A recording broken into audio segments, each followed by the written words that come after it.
Welcome to Money on Tap.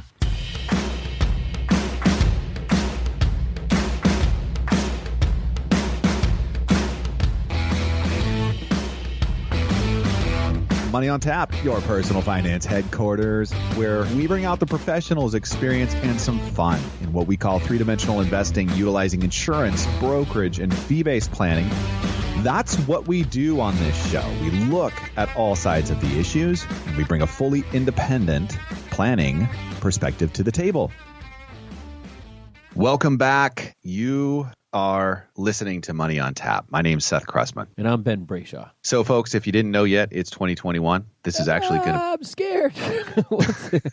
You brought the fear index in, and I went, yeah, that's possible. I think we bounced off the bottom. I think this is about as bad as any of us are ever going to experience in our lifetime.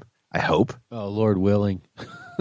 Lord willing. So, hindsight is 2021, and we have a whole new set of money rules in 2021.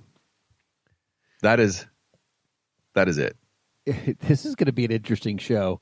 I mean, we're throwing out the baby with the bathwater on this one here because we have, the world, I wouldn't even just say us, the world has been preaching standard hard and fast rules of, how much money you should have on hand and how you should use credit cards and all this other stuff. And man, we got a whole new set of rules to live by. And I think the world is experiencing that. And it's going to be an interesting show, Seth. Yeah. Hopefully you enjoyed the last few weeks that we took a break.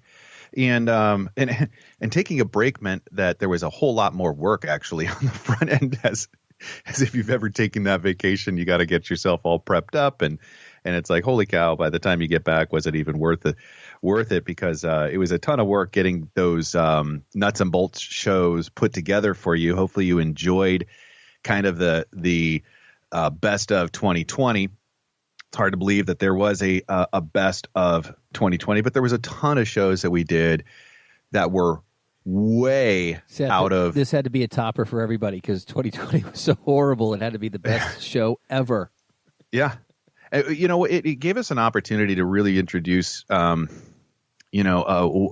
different concepts, different ways of planning through and working through money and hardships and you name it. It came through, rose to the surface on 2020. And I think we're going to say, what is it? Having fun in 21? Is that what we're going to focus on this year? Having some fun in 2021? Yeah. Yeah. It's a good one. Hopefully we're all able to get off of, Prozac or whatever else the doctors prescribed us. We're looking forward and I think we're optimistic. I think we really have to be, it's like, in this industry, I don't know how you can be a pessimist around, working in finance and towards retirement goals. I think you really have to put on that, even though you're prepared for, the 2020. And we're going to talk about that, the new rules of 2021. Really, I think we have an optimistic perspective here. We're hopeful. We have faith. We ultimately, at the end of the day, we come back to trusting, God as our source in all of these matters. And, that's the filter that Ben and I and the lens that Ben and I operate from. And we're grateful for that. We're grateful for you to be here with us today. And hopefully this time that we get to spend together is fruitful. And I don't know what else to say other than it's time for Money in the News.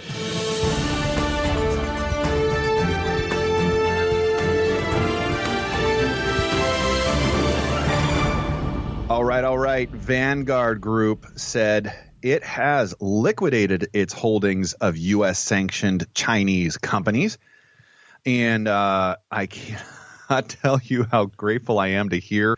This is from Bloomberg News as of January 12th, 2021, that basically what's going on is the investment advisor sold off its stakes of the affected firms as of January 8th, complying with the November executive order from President Donald Trump. What else? I mean, these are the companies that that have been sanctioned, and and basically have been we as money managers have been told, hey, get out of China Mobile, get out of China Telecom, get out of China Unicom, Hong Kong, and they're doing it.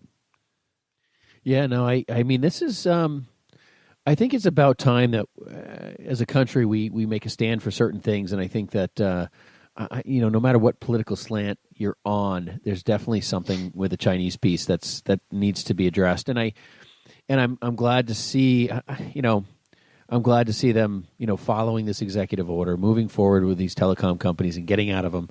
There's been a lot of stuff too. There's been a lot of fraud. I don't think a lot of people know that. I'm thinking about Luckin Coffee, which was that coffee manufacturer in China that turned out to be, there's a huge amount of fraud inside of it. And, I forgot about that. Yeah, I know. I mean, there was all these people that had psyched about the rise and everything else and got taken hard. And I think, some of the things that we trust and believe are being followed in other countries, whether it's China or somewhere else, we can't take for granted that the U.S. has a very rigid set of investment rules that protect you as an investor in a lot of ways. And, other countries don't adhere to that stuff. And then when you start, buying inside, other countries, they can potentially get away with things you couldn't get away with here in the U.S. and cause fraud. And so, buyer beware, and I think it's good. I'm glad to see BlackRock and Vanguard and so forth taking a big step here and doing that. Is this unprecedented? Because I mean, you just brought up Luckin Coffee. I'm like, oh yeah, I forgot about that. So I couldn't tell you that it's unprecedented, but I don't ever remember anything like this happening. No, I don't either. I mean, I don't have, I guess I wouldn't know that to say it was unprecedented because I know there's other countries that we don't do, there's certain ADR receipts and stuff like that, I think that are not available to us. I believe there are some limitations, but China, this is obviously a huge, huge step, right? And so it's a big deal, and I think it's the right direction. And irrelevant of political slant, I think it is appropriate because I think we need to protect investors here in the United States, and I think countries have to, like China, who have billions and billions of people, they need to adhere to things so we know when we're investing what we're getting into, and they also need to adhere to various agreements. So. On to our next article here, Seth. We've got something that I think is going to tantalize a number of interested folks. GM shares hit a record high as automakers reveal electric van and they delve into flying cars by Michael Wayland. So the pictures are a little interesting of the vehicles because they always do make that. But GM is rolling out an electric van end of this year. It says here that the Detroit automaker stock was up by 8.8% to $48.95 a share as of Tuesday morning, leading to roughly a $70 billion market cap, its previous high being 46. This is pretty interesting. The EV600 electric van is scheduled to go on sale later this year through the new commercial business unit of the business unit is called Bright Drop. The division is planning a full portfolio of electric products, not just vehicles, including a delivery pallet that was unveiled Tuesday. This is a big deal. This is a big deal because GM was trying to get involved with Nikola and a number of different other vehicle manufacturers, and they're moving forward one way or another, which is interesting. Yeah, I'm really excited to see this. If you've I'm trying to think of the movie that was like iRobot or something like that. It was about the robot, future world stuff, right? Everybody's got these robots that take care of, everything for them. And then there was like this army of spectacular robots that got rolled out and somebody trying to take control, but there was a special robot. Anyways, I won't get it. Anyway, I'm totally off the subject, but I just loved how there's, the futuristic piece here and they're going for it. I mean, they really are in these designs. It's something it's something that I've never seen before. And it's amazing. And I'm really excited that it's us, it's GM doing this. And what a great pivot for them away from like you said, the Nikola motors that, really took a dive this last year. One of the worst investments, ever. It looks like, more will be revealed down the road. But, holy cow, we're talking about electric vans that basically do it all. They get you. Not only they're electric, but they're autonomous, and that's just what I mean, this they say 2040, and I do not. I think it's probably going to be in the next 5 years. We're really going to see a rollout and a hard rollout of a lot of these kinds of vehicles for us. I mean, still we've got Tesla with self-driving cars. I was watching some of my friends drive down to California and kind of fool the sensors on those things with some clips or something, and they just were hands off the steering wheel and just letting the thing go down I-5. It was amazing. That is pretty amazing. I mean, they're actually talking about this being they're expecting, Morgan Stanley says the autonomous urban aircraft market may be worth $1.5 trillion by 2040. This is it's just definitely interesting. The flying vehicle is designed to hold one passenger and travel roughly 56 miles per hour between rooftops and other urban destinations, according to the company. A GM spokeswoman confirmed GM has designed models of both autonomous concepts, but computer renderings were simulated during the presentation. She declined to provide other details. This is a big deal. I mean, I'm still of the mindset now. This has to do all with 5G. Which is crazy because they need the speed of 5G to make any of this stuff plausible, and they're trying to push past 5G because you can't have even though it can take a passenger, their goal is not to have a passenger. And I think when we talk about technology speeds and the control of that stuff, there's just so much behind this thing. I mean, 1.5 trillion. I think that could be even low for all I know. So. Yeah, some of the other names in here were Fiat Chrysler, partnership with air mobility company Archer. Also, this is the term is I'm not sure if it's EVTOL or EVTOL. This is what these are the autonomous vertical launch aircraft going from top of building to top of building and carrying a single passenger. We're going to start to hear so much more about this, and pretty exciting really to see where this is at. Also, there's Joby, Boeing backed by Wisk, and Hyundai Motor. That was an interesting one to see in there. Love Hyundai. And next on our list, last for money in the news here. This is a New York Times article, and it's kind of the topic of conversation these days, and it's kind of interesting in a lot of ways, but the title is "Lost Passwords Lock Millionaires Out of Their Bitcoin Fortunes." Now, this is really very crazy. Nathaniel Popper comes up with this article talking about all these people who got into Bitcoin a decade or more ago. Yeah. And like one guy said he got paid like 7,002 Bitcoin kind of as a joke on some sort of like little technology thing he did for some guy. And the guy said, listen, I'm going to pay you this and I'm going to give you 7,002 Bitcoin. I don't know how the two came in there, but this is freaky. You want to take it, Seth? Yeah, absolutely. Well, what was that? What's the value of that? Well, it depends on the day, right? Because that Bitcoin is so volatile, but it was valued at an all-time high at 20,000 per Bitcoin, bringing, I believe it was the total of that wallet at around 220 million.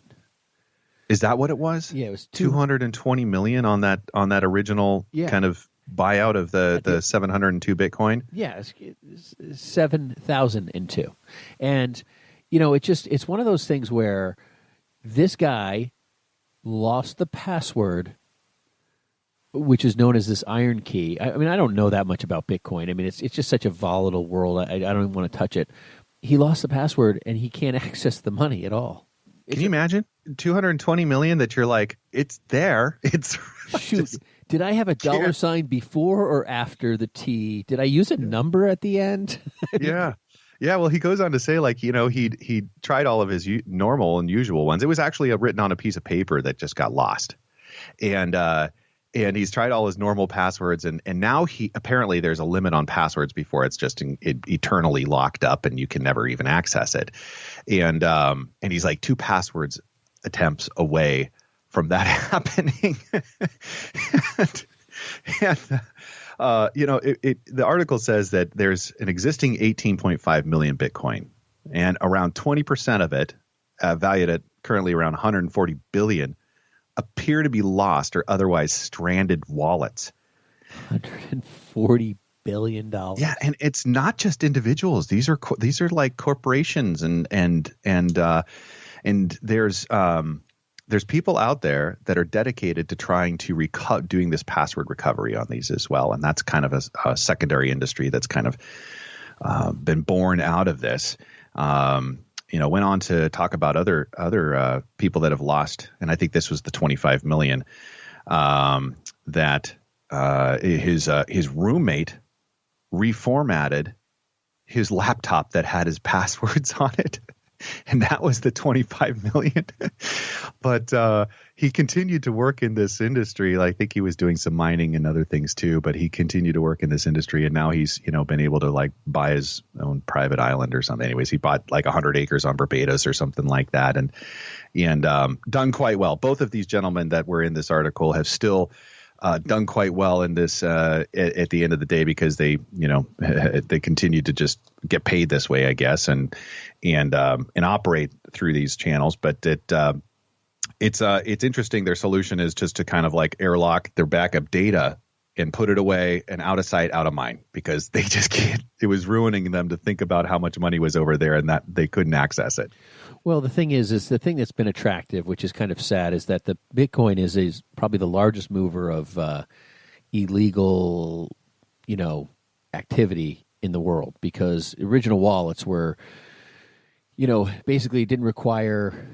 I mean, they were saying that people from all these countries that have bank problems and everything else were putting stuff in Bitcoin because they didn't want the bank to go defunct or the government to come in and take the money. And Bitcoin was something that didn't require ID, didn't have the ability for anyone else to access, and it ended up becoming like kind of the black market world of stuff. And now you've got companies like PayPal are involved with it and so forth.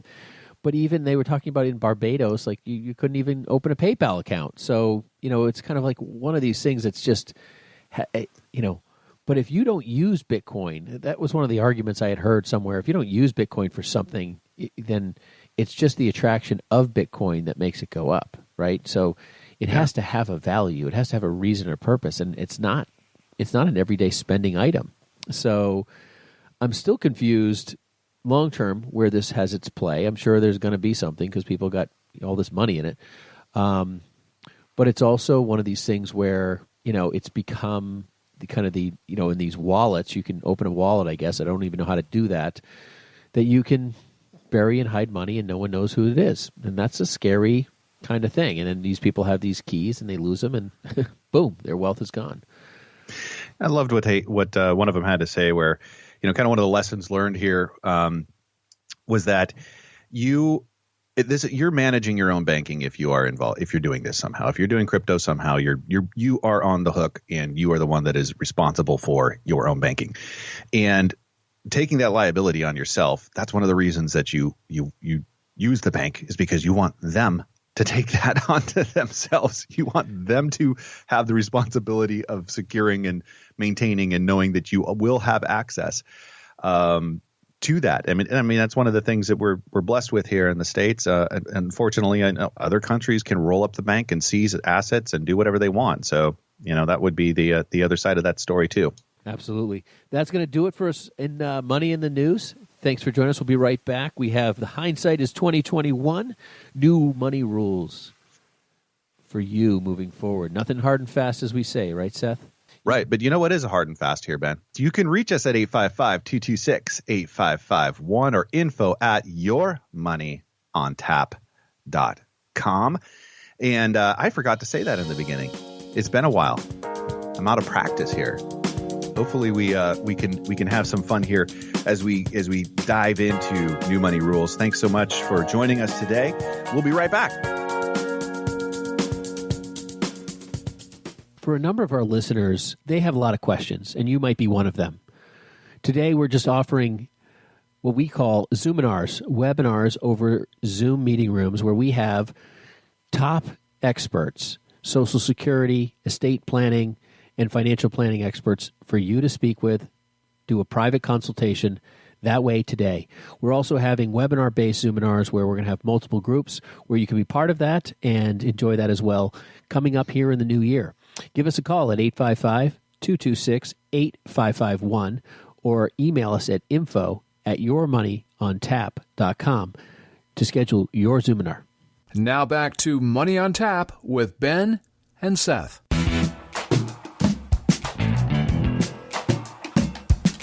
Welcome back. You are listening to Money on Tap. My name is Seth Cressman, and I'm here with Ben Brayshop. And you can reach us at 855-226-8551 or info@yourmoneyontap.com. It is 2021, folks, and we are taking a look at hindsight is 2021 and new money rules in 2021. And this is going to be fun because I think we're going to take a look at this last year, and we're going to apply some of what we have learned from a season of pandemic, and what can you how can you roll into 2021 having some keys at your disposal here? What has changed and what's new, and how are we looking at personal finance differently? And hopefully it's helpful. First off, we're going to talk about your emergency fund, folks. This is one of those things that we've in the past, the kind of the hard and fast rule was 3 months. You want to have about 3 months just in the bank in case, that rainy day fund of, you don't know what's going to happen, what's going to pop up. Makes sense, right? You just you want to stay liquid as much as 3 months as possible. But in a pandemic that potentially is a complete change in your industry. Let's just say you own a gym, or let's say you own a restaurant. Two off the top of my head that industries that have been significantly affected, or commercial real estate, retail in commercial real estate. There's a lot of industries that have been affected, or maybe you just had a company that said, hey, we don't need an outside salesperson anymore. We're going to go remote, and we're going to use whatever that looks like. And you don't have a job today, and you've gone without a job for 6 months, 9 months, whatever the time period is. It's been a lot longer than you had anticipated. So that 3 month liquid in the bank didn't cut it. So do we say 6 months now? Do we say if you're a business owner and you are trying to keep that restaurant or that gym or whatever that entity is afloat, maybe we're looking at closer to 9 months?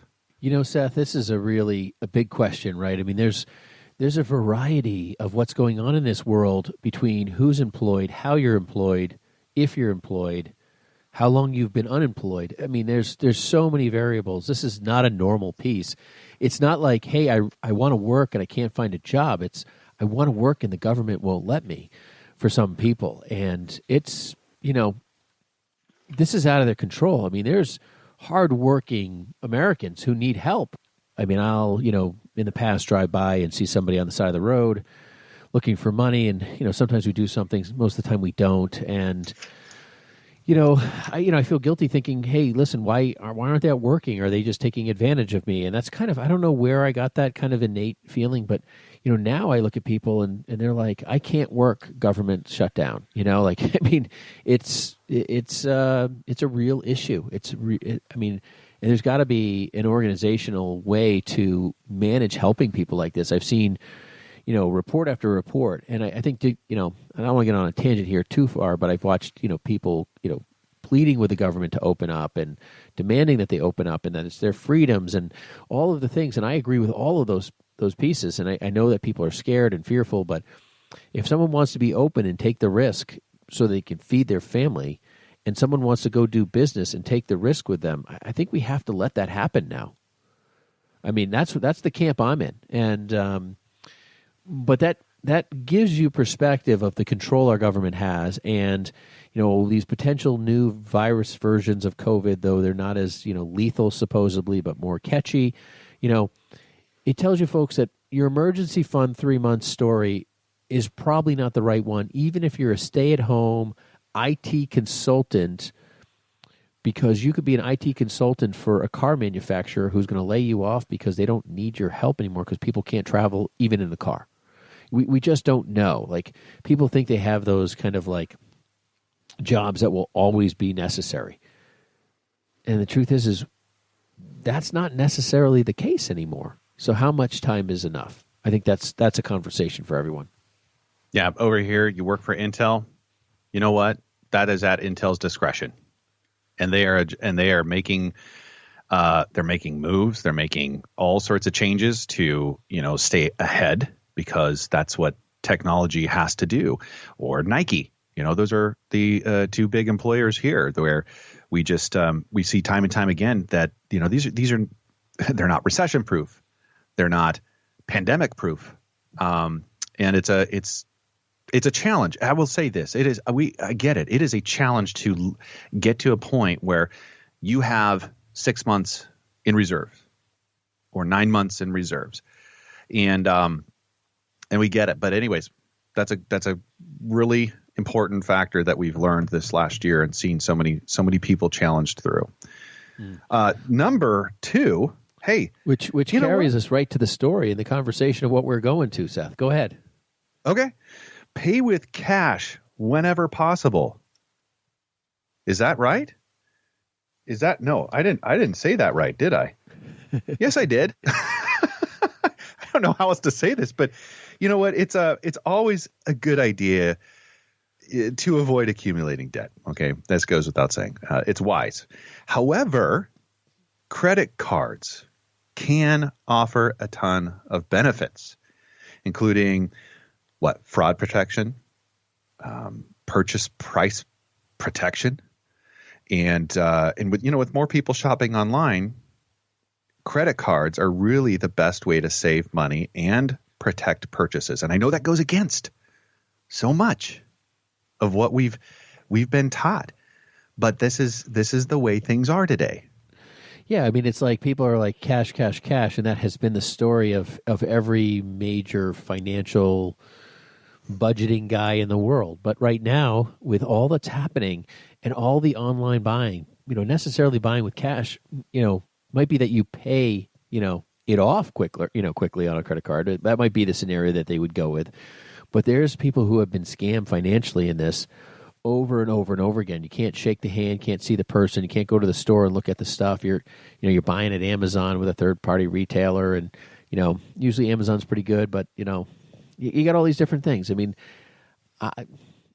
you just got to be careful. Well, even just going to the brick and mortars. I mean, how many different hacks have there been? I'm trying to think of a number of retailers, like Target, I think was one of them in the last year. And the nice thing about that is if you are using that credit card and you're paying it off, there might be some other benefits in there as well. I think the challenge with that credit card becomes where that's the mode that people live through, and it just doesn't have that. Of course, we talk about the pain of having to hand over that cash and that transaction. There's the tactile part of that we respond, like the biomechanics of it, and it's a new learned discipline, is what it is. But it can protect you. Yeah, and then this is the next piece, right? So if you're in a financial hardship, number 3 is when we talk about never having a balance on your credit card. That's wonderful in a traditional world, but we're not in that. And responsible Americans are facing survival in some circumstances, as we kind of talked about earlier. And I would love to think that we could potentially live without a credit card balance, but if that's what's keeping a roof on your head, if that's what's feeding your children, if that's what's getting you through this time to survive, then you got to do what you got to do.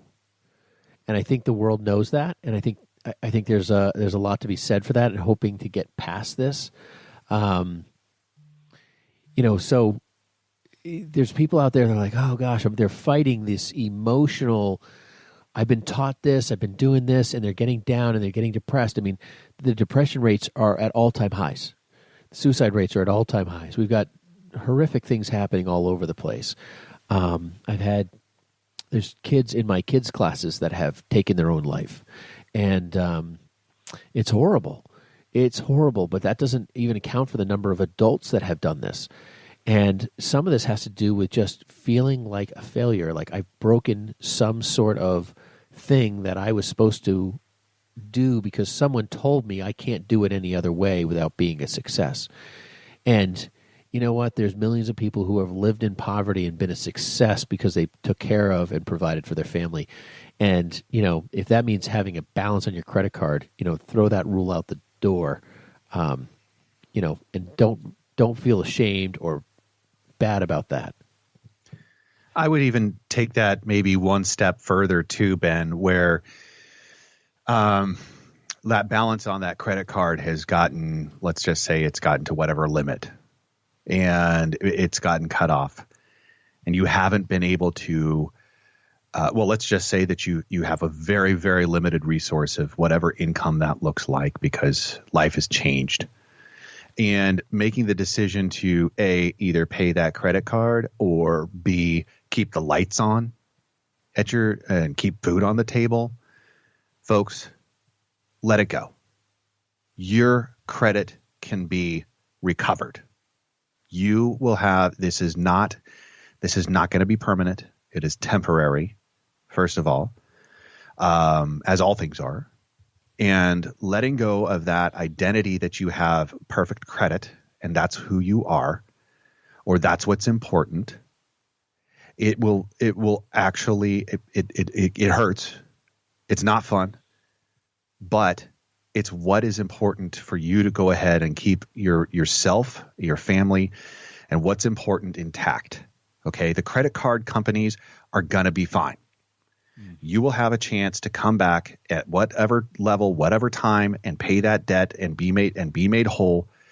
But that is the critical mode to go to. This is a survival mode. That's what we're talking about here, folks. Do what you need to do to survive. Okay?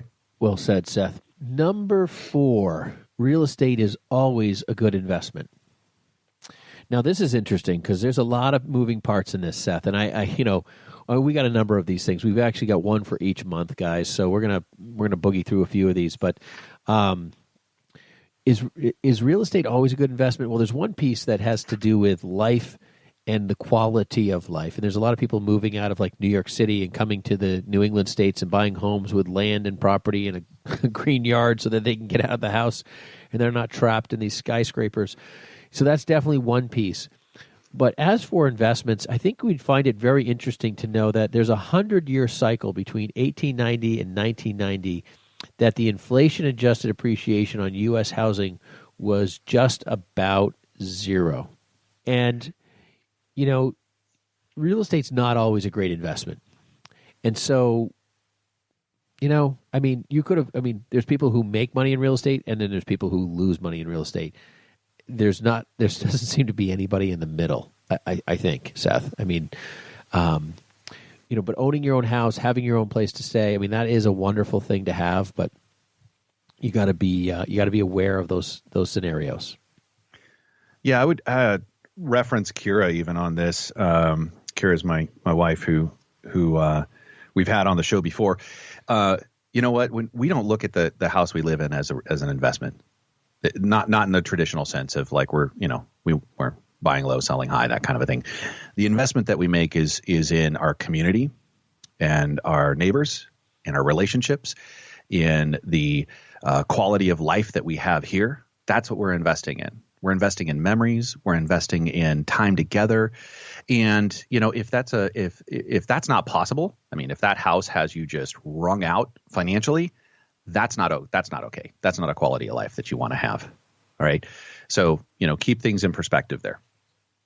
I think that brings us to the next one. Yeah, it does. So number 5, we've talked to people about retirement plans, maxing out retirement plans, going up to the match on retirement plans. And this would definitely tier for each individual person very directly to what their needs are. So if you have a specific question on this, which would be pretty common, feel free to give us a call. And that number is 855-226-8551. But with this pandemic, I mean, maxing out your retirement plan, and if you're in the financial struggles and you're trying to make things happen and you're whatever, stop the pressure, stop everything that's making you feel like you have to do that. For some people, I would say, if you haven't dropped it down, you're thinking about doing that, I would at least drop it down to the match. So maybe you still acquire a match if your company provides that. But if you're struggling to pay your bills, you shouldn't be worried about your retirement plan at this point. We'll figure that out some other day. Like, let's get through this. Let's survive. Keep things well enough as is. Some people may even be dipping into their retirement plans to address that, which would probably be a whole nother number on our chart, but not something we're really addressing today. But if that's the case, there's loan privileges, there's withdrawals, there's things you can do to help mitigate taxes in that scenario potentially. So give us a call on that too. We'd be happy to talk with you. Number 7, we have your number 6. Number 6. Oh, yeah, you're right. It is. Gosh, I'm so excited. Number 6, cash or credit cards. So are these your only payment options?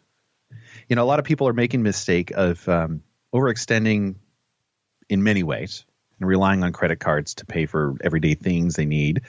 And, that happened to a lot of us in 2020. Okay.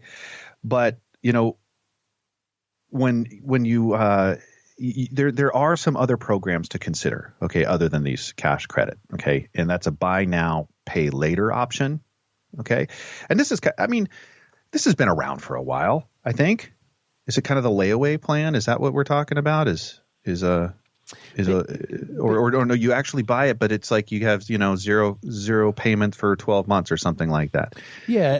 This is something, to interrupt, it's exactly that. It's 12, 24, 36 months, maybe 5 years even. It's the opposite of the layaway plan. Right. You get it now and you pay for it later. But this is interesting because there's 0% interest on a lot of these things. It's like, here, we'll get you this because you need it. You just need to pay us in 2, 3, 4, 5 years. Now, buyer beware, okay? Because I've seen this. I remember I did this with Home Depot. There was like 24 months interest-free on something. And when I read the fine print, at the end of 24 months, if I hadn't paid it off in full, not that I hadn't started paying it, if I hadn't paid it off in full, it was a complete backtrack of interest for the entire Right, they charged you for...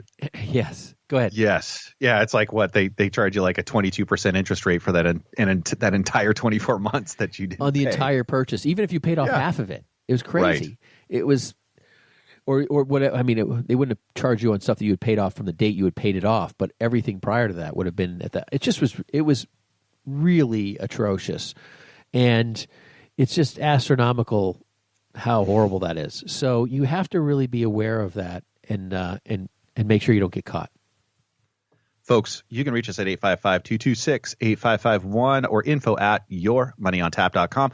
We're going to take a quick break, and when we get back, we're going to do a wrap-up with the final 6 of our Hindsight's 2021 Money Rules in 2021. Thanks for listening to Money on Tap. Folks, we have a lot of fun doing this show, Money on Tap, and Ben and I have been financial planners for years and years, and our goal here with you is to bring you into the room, have the conversations that we have. We think these are critical conversations for you, but we understand this is a limited space, and what we'd love to do is to open the doors to you with us at Brayshaw Financial Group so you could experience what it means to have three-dimensional planning in your life. Let's take a look at all sides of your situation, your scenario, and see how we can put together the best plan possible, taking into account your risk. How much can you have in the market? How much do we need to have set aside and doing different things for your life? That's what we do as planners, how we engage with you, and we welcome you to do that with us. You can reach us at 855-226-8551 or info@yourmoneyontap.com.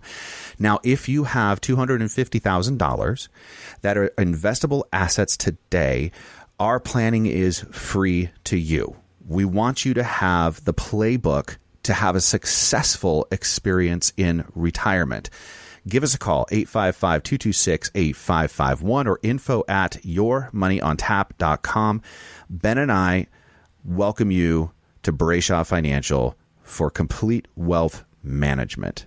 Now back to Money on Tap with Ben and Seth.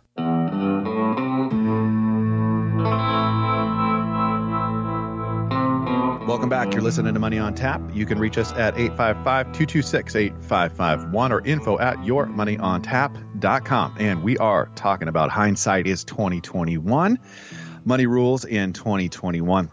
My name is Seth Crustman, and I'm here with Ben Brayshaw. Hey, Ben, we're going to run out of room on this show, of course. And so let's get going on housing costs compared with your budget. How has this changed? Well, there's a statistic that basically 30% of your budget should be your real estate, okay? And that's really kind of moved the dial a lot on that recently because people are saying, I spend all my time at the house. I need a place to work. I'm actually working out of the house, so I need an office. So I'm not looking for an efficiency apartment. I'm really looking for a home where I can get away from my spouse and my kids in a quiet space and do work. So I need a bigger home. And that has really pushed the envelope a little bit on that kind of 30% rule. And, whether or not you can afford that or not, it's kind of like, I can't afford not to have that mentally. So there's that piece of it that I would say is out there and driving that. Yeah. So if you're self-employed, you maybe have gone from the brick and mortar office space and having that as an expense, and maybe you're rolling it up into your house is another way of looking at this. So, but I think creating the full budget where you back into the number, where you've got you've got all of the pieces that you really are needing to have your goals met. Maybe there's some retirement planning that yes, I love that retirement planning that you've put as a priority in your budget to make sure that you're putting X amount of dollars a month to reach those goals at those time frames. And you've got that in there. And then you've got, all the rest of the expenses that you that you have. And if that works, kind of a reverse engineering of that number, that is what we're talking about. And, maybe there's another accommodation in there as well, but really getting the big picture before you just say, hey, hard and fast 30%. And that's just, the way it is. Yes. And number 8, this is an interesting one. This one here is something where it's all about, what's my number? We always talk about, we talk about the ING, the old ING commercial, the guy sitting at the bank, what's your number? And the orange dial is going above his head and it's going million, 2 million, 3 million, 4 million. And, with the fact that so many people have stopped, I mean, in one scenario, savings has massively increased in America on average. In Canada, it's the highest all time. And in the U.S., the credit scores have been at the all-time average high in history. So there are people that are saving because they're still making the same money. They're not going anywhere. They're not traveling. They're not eating out. I mean, their biggest expense is Netflix and cable and, the lights. So people are saving money. But for another set of people, you're not increasing. You're not increasing that wealth, that's so forth. So one of the things they said to focus on was looking at your just general net worth and making sure year over year you're hitting, net worth increases based on your real estate, your home, your general assets, instead of focusing on your 401k, having a certain amount of money at a certain age. Like I need to have $2 million at 55 years old in my forget that. Just continue focusing on increasing your wealth if you can, and not worry so much that you can't max out your 401k and so forth. Well done. So we're moving ahead here. This one is interesting to me. Okay, so you don't invest until you're debt free. And I can't tell you how many times we sit down and we hear that.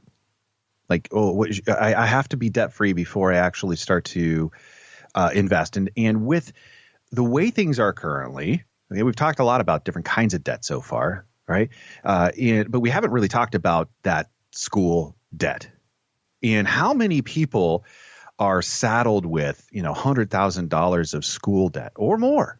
It's like, getting out of whatever education you've received, that can be north of $100,000. You could be talking about 20 years of trying to get that paid off if you're, getting out and have a job of $50,000, $60,000 a year, and the rest of life that comes alongside of that as expenses. That's going to put you so far behind the curve in terms of really getting your savings and your retirement on track. That just doesn't make sense, folks. Now, there is debt that we would say, yep, okay, you want to knock that out. You want to get rid of that before you probably start putting money in a different direction. But again, you need to have an investment mindset and understand that this is just a different landscape than our parents grew up with, or maybe even some of our older siblings grew up with. Yeah, that's a great point, Seth. That's a great point. And there's a lot of people that do carry debt and that actually did invest this last year during the market drop and have benefited from that. So not that we're encouraging that, but it's not something to completely say, hey, I'm not going to do this. That those are things I would say buyer beware and be careful, but that's another thing to talk about. On a probably a less popular side, we talked about taking money out of retirement plans. We're talking about the Roth bailout. Number 10. We always say, don't ever touch your Roth IRA. Let it grow. Let it be what it needs. But, the Roth has the opportunity to take funds out for, unreimbursed medical expenses. And there's a lot of people who may have that, especially after this last year, with COVID and everything and all the things happening. Unreimbursed medical expenses seem to be kind of a hot button for a certain group of people. And your Roth might be a way to, garner some funds to offset those medical expenses when you don't have income coming in and you don't want to pay penalties or taxes on the funds. So that's something to take a look at. You can reach us at 855-226-8551 or info@yourmoneyontap.com. You're listening to Money on Tap, and we're going to push on through to number 11. Hey, in retirement, be conservative as an investor, right? Because in retirement, you have to go to bonds because that's the way that it's been done. When bonds actually had interest, they actually paid you to hold bonds. Today, folks, in this low interest environment, come on.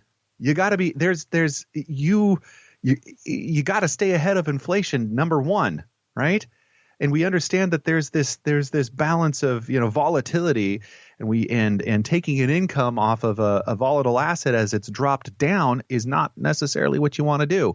But bonds are moving up and down as well. People don't realize that, and that old rule of as you get closer to retirement, shift more towards this.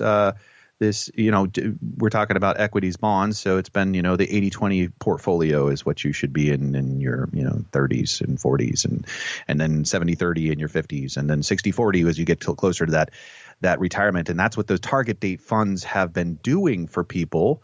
But folks, if you're thinking that fund is going to set you up for success, think again, because it's probably not going to get you as much as you need in terms of returns to stay on track through retirement and not outlive your income. That's a good one, Seth. I think all that's going in to the investment world right now and what everyone has ever thought to be the norm is no longer. And it's something that you need to really get some advice, get some help, figure out how that works, because interest rates are all over the place. How to invest is changing constantly. And that's what we're here for. Number 12, as we wrap up our show today, is really kind of the theme of everything that we've talked about inside the first 11 here, is that you need to be flexible from this point forward. You need to be able to really know what you can do, get some help to figure out where you need to have a little bit more bandwidth to be able to address concerns, fears. I tell people that, all the planning we do is all about fears, concerns, hopes, and wishes. It's not about the facts. Like, it's not about what has to happen, right? You're concerned that you're going to lose your job. You're not concerned that you're going to get a raise, right? You need to be flexible from this point. There's no hard and fast rules. After this pandemic, after what the government's done, after the, I think, and I would be as aggressive to say overreaching arches of some government officials in some areas, we don't know what we don't know is the next piece. And I think that's what this last year has really shown us, Seth, in knowing that we need to be more aware of, it may not just be all, peaches and cream from here on out. We may have another massive pandemic. We may have more shutdowns. Biden has said that we're going to have 100 days. I don't know if that happens or doesn't happen. Those are things that, if that's 100 days, what are you going to do for 100 days if you're not going to work again? Those are things that we have to prep for. And, I know somebody that lost their job and started sewing masks just to make money to pay for food. We are the most ingenious, most capable. We are the greatest country on this planet, and God has blessed us. And we are innovative and we are creative. And I would tell you that everyone listening to this podcast has an ability to figure something out, and we can work together to do that. And honestly, if you have ideas of ways people can, garner a living in this time period, share them with us. We'd be happy to share them with people and options. So, yeah, I don't know what else to say to that, because, I think we're here to help. I think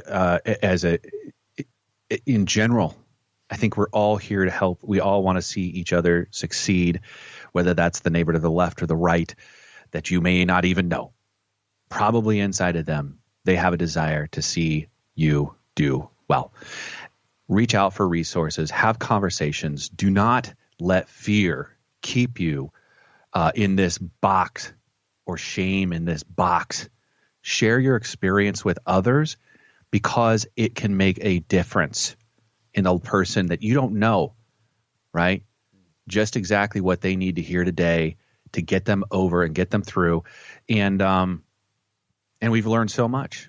And we've helped so many people this year that it's been a blessing for us to be able to be in this situation where we can help you. And we appreciate you so much. And just be, don't be afraid. Reach out, have a conversation, and take all of these things that we're talking about today and be flexible and understand that you are an individual. Your circumstance is unique. And there is a way through. Folks, you've been listening to Money on Tap. We hope and we pray that you are finding success in 2021, that you have lessons that you can share with us and others from 2020 that will help each other make 2021 fun, fun in 2021, or a successful 2021. And we look forward to spending more time with you here at Money on Tap at Brayshaw Financial Group. You can reach us at 855-226-8551 or info@yourmoneyontap.com. We've enjoyed the show today. We've been grateful for you for joining us. We thank you for calling us and giving us an opportunity to speak into your life and be trusted advisors with you. That's something we hold really sacred, and we want to appreciate you for that. So thank you so much. And we just also want to appreciate you for allowing us to be who we are and have fun with what we do on a daily basis, which is financial planning. You can also find us at Facebook. We're at /3D Investing. We're also on Twitter at BFG_LLC. And as always, you can also find us at yourmoneyontap.com. Thanks for listening. Thanks for liking our podcast. We appreciate you, and we can't wait to make it a great day and a great life with you here at Money on Tap. The views expressed are not necessarily the opinion of this radio station and should not be construed directly or indirectly as an offer to buy or sell any securities mentioned herein. Investing is subject to risks, including loss of principal invested. No strategy, product, material, or tool mentioned can assure a profit nor protect against loss. Please note that individual situations can vary. Therefore, the information, products, materials, or tools mentioned should be relied upon when coordinated with individual professional advice. Past performance is not a guarantee of future results. This show may be subsidized in whole or in part by a product sponsor or issuer. Securities and advisory services offered through SagePoint Financial Incorporated, member FINRA SIPC, and a registered investment advisor. All other services offered through Brayshaw Financial Group LLC are independent of SagePoint Financial. SagePoint Financial and Brayshaw Financial Group do not provide tax or legal advice. Main office is located at 116 South River Road, Bedford, New Hampshire, 03110, and can be reached at toll-free 855-226-8551. Well, bye.